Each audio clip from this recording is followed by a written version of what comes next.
All right, we have been discussing about the four models of ecosophy or deep ecology philosophy. So we have already seen dominion model ecosophy, stewardship model ecosophy. Now we are entering into the third model known as creation centered approach model ecosophy. It's a long word because it has to include everything. Dominion very short. Stewardship is also very narrow. But see, creation centered approach model ecosophy. So even the time it takes to describe is very lengthy and it includes the whole of creation. All right? But here, creation centered approach model, ecosophy, includes also God here. Okay? Here, in order to explain the reality that has been given, we include the Creator because we are all religious people. I mean, without the Creator, our life doesn't have any meaning. Anything that is without the Creator, that is not acceptable. We are religious people. So we first premises that there is an animator, the Spirit of God, who animates the whole universe. Someone is in charge. Someone is really interested in our own welfare, in everyone's welfare. So here, creation-centered approach means all of them are included. God, non-living and living. Here, Genesis 9, chapter 9, verse 9 to 11. I invite one of the brother to come and read that text for us. Genesis chapter 9, verse 9 to 11. As for me, I am disturbing my connection with you and your descendants after you, and with every living creature that is with you, the birds and domestic animals, and every animal of the earth with you, as many as came out of the ark. I establish my covenant with you, that never again shall all flesh be cut off by waters of food, and never again shall there be a food to destroy the earth. Okay, please. God is very clear about his decision made. He told that he will not destroy anything, and he felt very sorry that he had destroyed. This is the story happens after that text what we read day before yesterday. You remember the wickedness of man was so huge on earth. So after this, God found only one righteous man. That was Noah. So he asked him to build the ark and he asked him to gather all kinds of plants and all kinds of animals and then save them from the impending biggest catastrophe that it was the flood. So that was a big mass extinction. All life on earth completely destroyed. Only few of them were saved. You know, that is what is happening right now. Somebody has to build the ark. This time it is not floating on the water because here it is too much of heat anyway. You can't live on the surface of the earth. So maybe water is also may not be available. It will evaporate and become a thick atmosphere like planet Venus. So water may not be available. So maybe only one escape pod is rockets, spaceship. So you can escape to another planet. But the planets are not available. They are available, but they don't have any form of life, no water. We don't know what they have there. And we have not even explored one planet so far. No human have ever landed on a planet. Only in the moon we landed and we came back, but there is nothing there in the moon. There is no soil, there is no water, there is no air. So thus it will not support any form of life. So that is a failure. So you can't go to moon. The next possibility is you can go to Mars.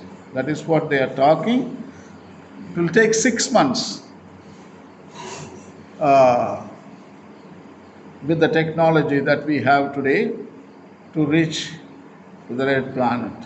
Again, 6 months, you come back, take 1 year to go and come back. So they might send humans maybe in a couple of years and they go there and study, and by the time they come back, and then there'll be a possibility of another planet where humans can be reintroduced in the planet to populate, and also humans will go and populate there also 10 billion people and spoil that planet very soon, and again they will look for another planet. This is our mentality which is inherent in humanity. Unless you have to undo every evil part of you in this planet, leave the evil part and only take the good part to another planet. In such a way, our future can be assured. With the same, this kind of human going there, destruction only. Yes, there is no possibility of human life. So better we go with the image of God, not the imago mundi. Actually, we're talking about imago mundi, imago dei. So we need to flower that part of human life, imago dei, image of God. So we go there and we have the chance of existence. So that's what Noah did. He took all life and he preserved, and he spent more than a year in the ark boat and he fed them. Imagine so many animals he has to feed. Water, so much of sea water, he can't drink it. But only the water he had to store in the ship. And then imagine all those big animals like elephants, they would have drank one tank of water. I mean, and giraffe and rhinos. Forget about drinking water and the exhaust what they put inside the back dung, no? Elephant dung, if you sit underneath, probably you will be buried. You will become a tomb. So much he will put on you. And rhino, other, that must have been completely stinking boat, maybe smelly, but they were cleaning it up and they were maintaining. At last, when the flood was over, all the animals were reintroduced onto the land, and again the whole world becomes a living planet. It was a dead planet. Look at him, he makes noise. I am one of those travel in that boat, he says just now. I was one of those remembering those days of the first flood. Please be careful, my dear children. He is shouting like a prophet. Be careful. Come on. Adapt your life, otherwise, you will perish. You will perish. You know, today we need to adopt. That is the main thing. We have to learn from Noah how to adapt. And also all life adaptation. Without adaptation, today there is no life. So our escaping to another planet is also a process of adaptation. Adaptation is everyday event. You know what? When I come here, I come first day, I look at you like this, and you look at me like this. And then I look at back and underneath anybody hiding. That is how we adapt to the new environment. We check it out. I go to the room, first day I will look in the bathroom, anybody hiding there, any snake there. The whole thing up and down we see. And we see human beings also. Who is sitting next to me if you are a stranger? Like that, and we'll check it out. So, like that, adaptation. And then we find out where is the dining room. That is most important thing. You have to survive. Where is the bathroom? Otherwise, after eating, you will make bathroom everywhere. Should know where is the bathroom, where is the bedroom, where is your room. You should know first.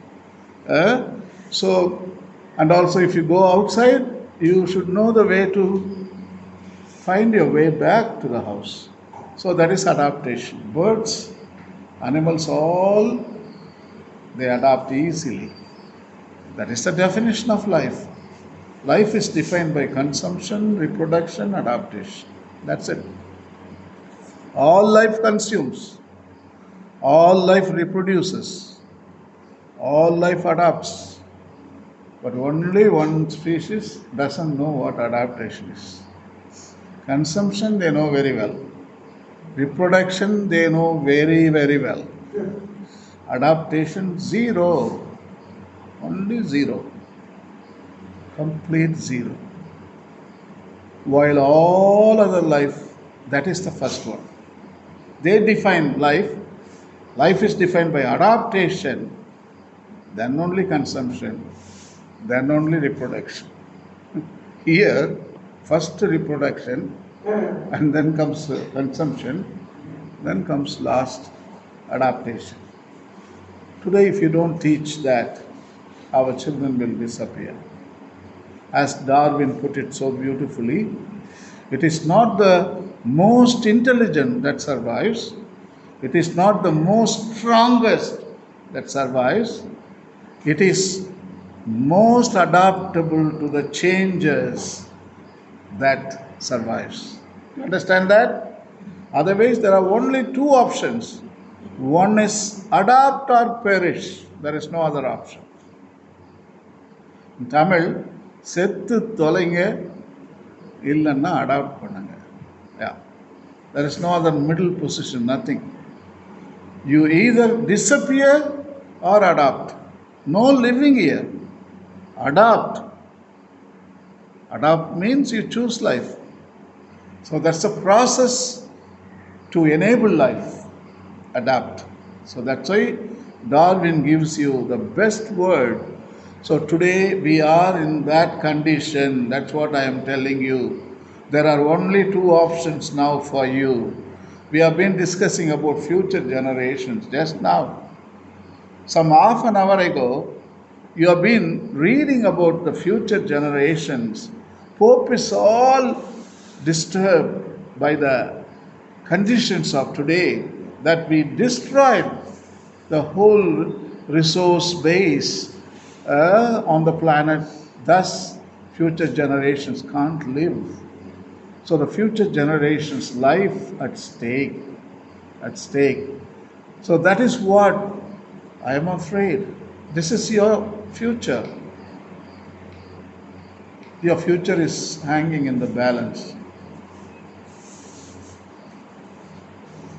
So, in the third creation centered approach model, creation is the source of all value. Yeah. The first model, dominion, earth is the source of all value. In the second model, stewardship, human is the source of all value. But here, creation is the source of all value. In other words, everything has value from soil to human.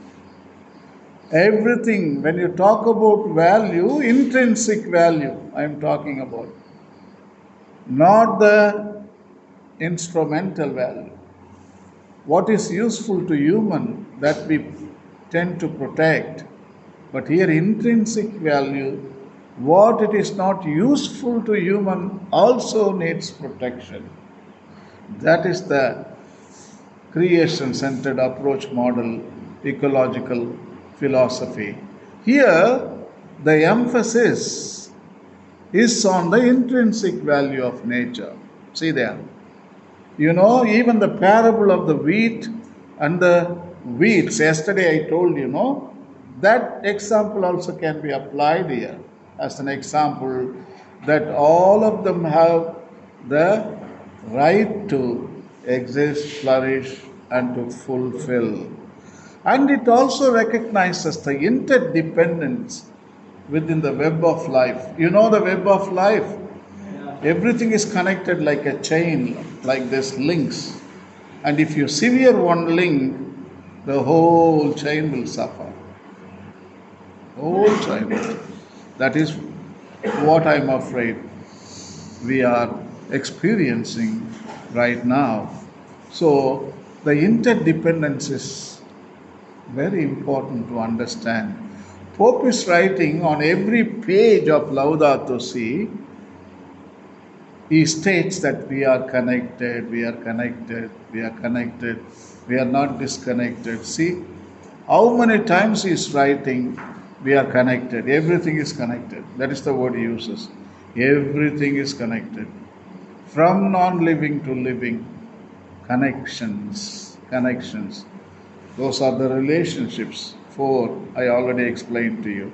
And also, creation centered approach model accepts the sacredness of creation and nature, and thus this philosophy states all life needs, they need or they deserve protection. Here we see God in all in God. It's a panentheism. You know, in India, everything is a representation of God. Monkey is not a God, he is the representation of God. In India, he has a very highest position. He is also image of God. Monkey. That's why monkey is sitting in the temples. Nobody will throw stone at, because he himself is the image of God. And he makes humans and he tells them, you are Satan. He does that. Satan is coming. Satan is coming. For us, you make fun of monkey. He looks funny for you. For him, you look 10 times funnier than monkey. That's why he does. Who like that? Because you look very funny for him. And also he gets, at least we are getting funny and laughing. He gets funny and gets serious and mad he becomes when he looks at you, because the things what you have done against him is unforgivable. God in all in God. We see even in the stones God. Hindus, look at the statues, temples, stones. In Tamil we say, Thunilum Irupan, Thurumbilum Irupan. You can find him in the biggest temple, at the same time you can find even a smallest atom. Atom is also Trinitarian concept. Electron, neutron, proton. See there? Trinitarian God is present even there. So that's how Indian mind grasps the reality. Amazing Indian mind, there is no doubt. And also it accepts science. Didn't I say Pope Francis wrote the encyclical accepting the scientific research? The whole encyclical is building its arguments on scientific data, not only on biblical data. Usually encyclicals are written basing on Bible, but here Pope is basing on science first and then Bible. You know, first chapter is about science, the second chapter gospel of creation, that is about Bible. So he gives first importance to science. So that's why this kind of approach accepts science, religious beliefs, all kinds of religious beliefs, not only Christianity, the web of religious beliefs. There are 5,000 religions, there are 5,000 resources. So Pope is borrowing them. This kind of approach can give you only lower model of economic growth. Dominion model was super high economic growth. Stewardship was high economic growth, but here low economic growth. Because all of them are sacred. So you will hesitate to exploit soil, water, minerals, forests, because everything is a resemblance of God. Even snake is a god in India. All of them are gods. Even mouse is a god. Everything, elephant, Ganapati we call it. Ganapati. See, all of them are the personification of God. So in that sense, we hesitate to exploit them. We hesitate to plunder them. We hesitate to make a monetary value out of them. So that is how we find sacredness and reverence and dignity to them. So here, the model proposes only sustainable development. If nature in the state of welfare, humans also will be in the state of welfare. If nature is in the stage of Armageddon, doomsday scenario, very soon man will be also will be doomed. So this is what we learn from creation-centered approach. See the popes, Pope Benedict, Pope Francis, and even Pope John Paul II. I would say from John Paul II, a very, very intensive way of looking at the natural world started. And then Benedict started to write Caritas in Veritate, very good encyclical. One full chapter he is dedicating, chapter 4, for the environmental protection. Then Pope Francis came and he wrote Laudato Si. This is the one. So we are going to wait and see Pope Leo the 14th, what he is going to do, but already it is promising that he is going to be another environmental pope, and he is very much interested in everything and he is very transparent. He wants to dialogue.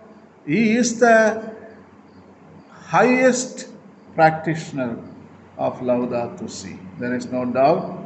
I think the world looks really good from this point on.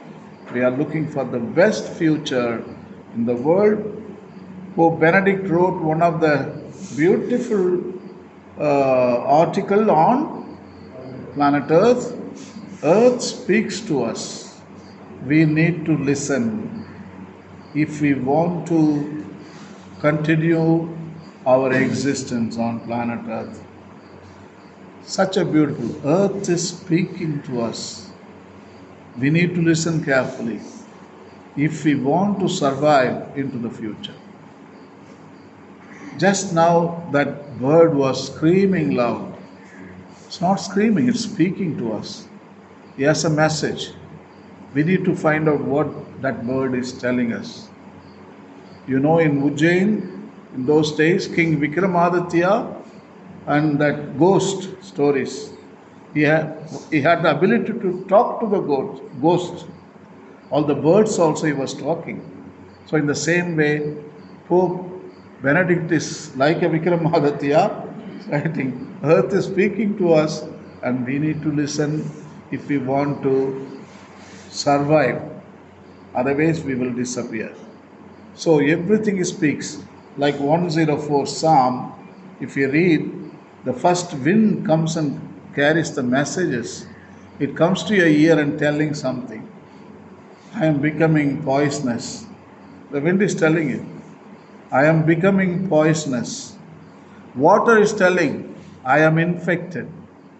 If you drink me, you will be infected. The land is telling, I can't accept you anymore. I became a chemical. I gave you. Even humanity will become a poison because I am poison. What goes around comes around. So, this is what we have done to the earth. So, creation centered approach model invites all of us to renew the face of the earth. Go for renewal and go for conversion. Pope Francis is telling ecological conversion and then ecological renewal. Thus, humanity can find a little glimmer of hope into the future.